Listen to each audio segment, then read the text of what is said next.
My name is Kristen Johnson, and I'm a PhD student at Purdue University, where I research in the Purdue NLP group, directed by Professor Dan Goldwasser. And today I'm going to present our work on modeling language and behavioral features extracted from politicians' tweets for the task of political frame prediction. So American politicians are elected to represent their constituents, but how can we as the public tell if they're voting in our best interests or just biasing us towards their own political agendas? So politicians typically use a strategy called framing to bias the public towards their stance on an issue. And in this work, we'll explore the general issue-independent frames. So for example, a popular issue in American politics right now is raising of the minimum wage, which is the minimum amount that workers should be paid. And this issue can be framed as an economic issue by stressing the cost of implementing a higher minimum on the economy, or you can frame it as a quality of life issue by emphasizing how raising the minimum wage can improve the overall quality of life of the person. And there's been a lot of related and previous works in framing analysis in both computer science, NLP, and the social and political sciences. These works typically focus in supervised settings or for specific events or issues, and they work with longer text than tweets, such as newspaper articles. In this work, I'll show how we can use the social and behavioral information present in tweets to leverage that for predicting the frame of the politician, the frame that the politician is using to express their tweet. But Twitter analysis comes with several challenges, the most well-known of which is that tweets are short, so there's a lack of context for interpretation. Another problem that we have is that many tweets are actually compound tweets, meaning that they'll start with one frame, but they actually end with a different frame. And to further complicate analysis, a frame can also appear within another frame. Because of these characteristics, we approach frame analysis as a weakly supervised multi-label classification problem where we allow each tweet to have more than one frame. We also use the combination of language, behavior, and social features to avoid the need for direct supervision to get over the labeling bottleneck that previous speakers have described. And this will also allow our models to handle larger scale analysis more easily. So this table shows the 15 general policy frames. The descriptions of the frames are available in our paper. As a quick explanation, if a tweet is expressed with frame 1, the economic frame, then the issue of that tweet is discussed in terms of how it will impact the economy. Or if a tweet has frame 3, that means that the tweet is either motivated by religious doctrine or like a sense of personal responsibility. And while labeling our data set for this paper, we realized that we never used frame 15, so we dropped it from this work. And in addition, we've Is everyone laughing at the factual frame? Okay, yeah. I guess the more appropriate term for that would be no detectable political spin. So yes, we propose the 3 frames at the bottom here for that are relevant for Twitter political analysis. For this paper, we've collected the most recent tweets in 2016 of the congressional members at that time. And this data set is available on our website for everyone to use, so please use it. We labeled 2,050 of the tweets for frame, and this table shows the distribution of our collection before and after processing. We've focused on the 6 issues that are listed here, so abortion, the Affordable Care Act, or ACA, or Obamacare, gun legislation, immigration reforms, terrorism, and LGBTQ rights. For our approach, we're going to represent the different Twitter features as rules in PSL, which is a declarative modeling language. And PSL allows us to combine multiple rules together in order to make the final frame prediction. And each PSL model is multiple combinations of these rules and their negations. So as a really quick example, in the blue box, we have an example of what a rule in PSL will look like. The left-hand side is our known information, so things that we observe, like if tweet T has unigram U in it, or if the author of tweet T1 follows the author of tweet T2. And on the right-hand side is our target predicate, what we're trying to predict, which is the frames F of tweet T. And finally, this rule is just given a weight of 5 in this example. Okay, so let's walk through a quick example using some tweets. Here we have a tweet from Representative John Lewis, yay, a Democratic representative on gun control during the Democratic filibuster. And from this tweet, we can pull out several features, such as unigrams, like victims, violence, acting. And we can also pull out Democratic-based trigrams, which Democrats often use the phrase reckless gun violence when talking about gun control. And now let's say we have tweet T2, where Nancy Pelosi has retweeted Representative Lewis's tweet. So in addition to sharing the previous language features, we can also add behavioral features, like if they've retweeted, or we can add social features, like if someone is following someone else on Twitter. And we can extract features like this for all of our tweets in our data set and convert them into their PSL predicates to be combined into our collective models. And so once all of the tweets are connected together, we want to know, well, can we predict the frames of that tweet using just this language, social, and behavioral features that we've extracted? So in order to instantiate the rules of our model, we need to incorporate knowledge about the domain. So we build 7 local classifiers based on expected language, behavior, or social patterns. And these classifiers are weakly supervised, and we just use them to extract patterns from the tweets and format this information into PSL notation. I'm going to cover this in the next few slides. And during learning our PSL model, we'll learn how to combine these features together into a holistic model, because these individual classifiers alone aren't strong enough to make the final prediction. Okay, so our first classifiers are related to unigrams, and they extract input for the 2 PSL predicates that are listed here, unigram and max similarity in blue. And for each frame, we composed a list of about 10 unigrams from the Boydston codebook. Boydston is the political scientist who designed the 15 general frames. And we composed a list of unigrams to say, okay, if this word is in the tweet, it's probably expressed with this frame. For example, like if the word taxes appears in the tweet, they're probably framing it in terms of the economy and not like morality. So if a tweet has a unigram that's similar to those in the list, then it's input with the unigram predicate. But if it's, directly is the unigram predicate. If it's similar, then it's input with max similarity, which we calculate with word2vec. So the next 2 local classifiers are inspired by party slogans. So some of you may be familiar with the Republican Party's repeal and replace mantra for Obamacare. So typically these slogans will appear as bigrams or trigrams in the data set. And for each party and issue, we took the most frequent 20 bigrams and trigrams. And if a tweet has a matching bigram or trigram, then that information is input with these predicates. And we just use the top 20 because after around 20 or so, the frequency begins to drop, as you can see here. And you can see like trigrams, and the same thing for bigrams. They'll be concentrated at this peak, and then it kind of just drops off with the tail effect.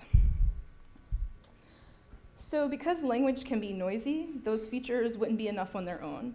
So we're interested in seeing, well, what behaviors and social stuff can we add in to improve the accuracy of our frame prediction? And we found that politicians are most likely to tweet about an issue within an hour or hours of its occurrence. They also tweet most frequently the day it happens, and then this frequency will decline over time. And so to capture this information, we first construct temporal histograms of the politicians' tweets, and then we extract the tweets that occur within 1 hour of each other to be input to the PSL models via the same time predicate. And finally, our last 2 classifiers capture retweet patterns and the following network of the politicians. So one classifier extracts retweets, which are input via the retweets predicate that tweet T1 retweets tweet T2. Sorry, say that like 5 times fast. And the last classifier extracts information about who the politician is following on Twitter. Okay, so up until now, I've discussed how we can model the individual components, and now I'll show how they can be combined together into a single model. So we have the several local classifiers, which extract the information from the politician's tweets, and this information is represented in PSL notation. And these predicates can now be combined together in interesting ways to make our frame prediction. So each PSL model can become increasingly more complex as you add rules, and you can build upon the rules of the previous model. And additionally, we also can add in the current frame prediction to use collective classification to help improve our final prediction. So the first PSL model just combines the most basic language features, the unigrams and unigram similarity I discussed earlier. And in these slides, I'll just show one rule for each model, but the full rules are in our PSL script that's with the data set. So this example just says that if tweet T has unigram U from frame F, then we expect that tweet T will have frame F. And the second model incorporates bigram information from the bigrams classifier. And so for each model, you can either add the rule in on its own, or you can combine it with previous rules to see what gives you the best result. And similarly, the third model incorporates the trigram information, and it can be added alone or together. And these three models listed here make up the language-based models in the paper. So next we add social and behavioral information on top. So model 4 adds in knowledge of tweets that occur within the same time frame.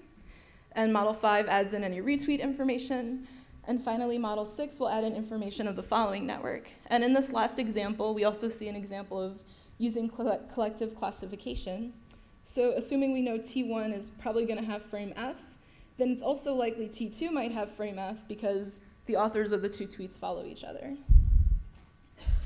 Okay, so now we can use our global PSL models to predict the frames of the congressional tweets. And in the interest of time, I'm just going to present a portion of our supervised results.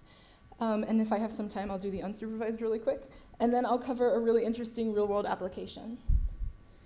So I'm going to show the results of the first 8 frames to highlight our 3 main trends. The first trend is that each model ties or improves the F1 score of the previous model. So as we can see here, as we add information, the model either stays the same, which is shown in italics, or it will improve. Frames 3 and 5 here also highlight another trend. Once we add temporal similarity information from model 4, the retweets and following information don't help improve the score any further, and this also happens in the unsupervised tests. And the next trend is that for some frames, adding bigrams, or as shown here, the trigrams information, will actually lower the score sometimes. So once we add in model 4, we can improve the score again. And this is likely due to noise in our bigrams and trigrams list, but it also shows that by using social and behavioral information, we're able to overcome this language-based noise. So the overall trend from the supervised results is that once we add social and behavioral information into the models, we see the best scores emerge, and we can outperform language-based models alone. And these trends also appear in the unsupervised results. So political discourse on Twitter is highly dynamic, and relying on annotated data is probably not going to hold for future settings. So we've also tested in weakly supervised setting where the only source of supervision is just from those local classifiers, and we learn with EM, and then as you can see, we get kind of similar trends. Okay, so hopefully I've convinced you I can predict the frame of the tweet, but what do you want to do with that?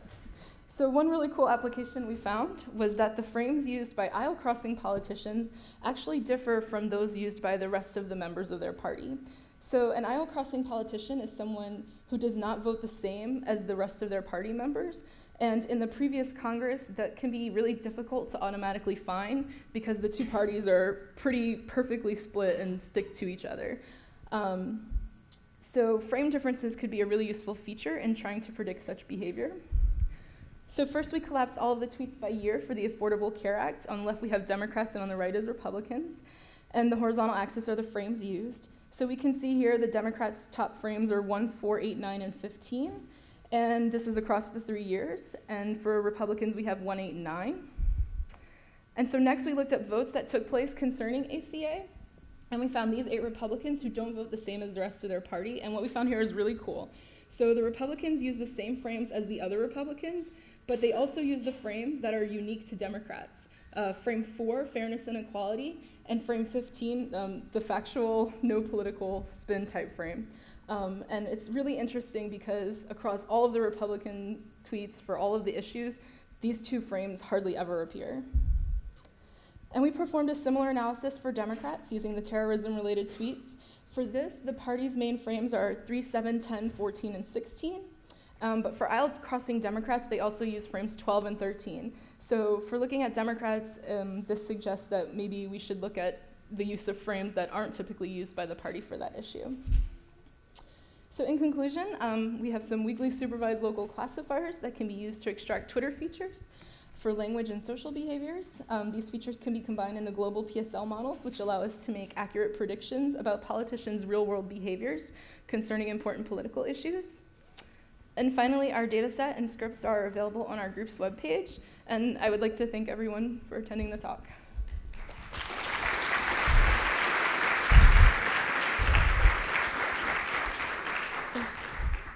We have time for questions?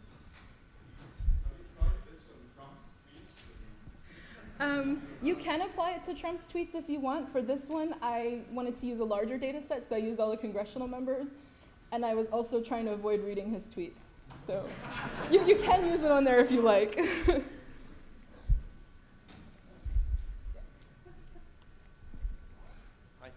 So it's really interesting your work. So have you looked at the moral foundations?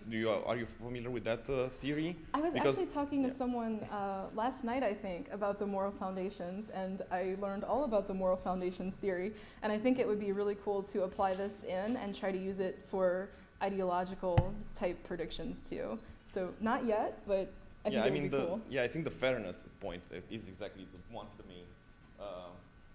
of the main things, and that's one of the moral foundations, which one party values more than the other. You're right. In the appendix, there's a table of like the distribution of the frames, and you can see like the Republicans' fairness and equality frame is like not really there. So it does appear. We still have some more time. Or maybe I'll ask something. Okay, sure. Go ahead. I'll speak louder. So I think we talked briefly about this, but Yes. One of the things that's really interesting is connecting this to the actual voting behavior. Yes, we were discussing because I had trouble finding votes on the specific issues that I was looking for. I wanted to raise that in this room because there are probably people, maybe other people who have actually, gathered data sets and stuff. We have done some of that, but there may be others. Yes. Too, so. I would like votes if anybody has them. Right, exactly. So there's good potential for connecting this to not just like is this an outcrossing competition or not, but specific patterns of voting behavior. And again, going back to the question I asked earlier, sort of this multidimensionality, right, where there's an outcrossing behavior on particular issues but not other issues. Yes. Based on basic intent. Yes, I would. Also raise that as something that Thank you. So I'll ask the next speaker to go and set up. Well, I ask one final question maybe. Sure. I really liked what you did with the frames about looking at the politicians who go across the aisle. I was wondering if you could speak a little more about how, if you've given thought into how this research more broadly could be used to bring consensus and more meaningful dialogue across parties that talk across each other most often. I think we were actually talking about this last night. We got really heated, and I feel like every time people are like, "What is your research?" I end up starting like rioting in the conference hall. So I really think right now that there's a problem in the parties. Republicans have an amazing control and application of language. They're very focused. They stick to the same points all across the party, and it's allowed them to kind of take over the country. That's my opinion. And Democrats, on the other hand, are way more scattered. So I really feel like I just want to walk in a Democratic Party and be like, look, stick to these frames and use these terms only, and we're going to take back the country. But yeah, we were talking about him recently too. So that's my goal. I don't know. Maybe somebody will look at my paper and be like, oh yeah, we should probably just keep hammering the same point. Thank you. Thank you. Oh, sorry.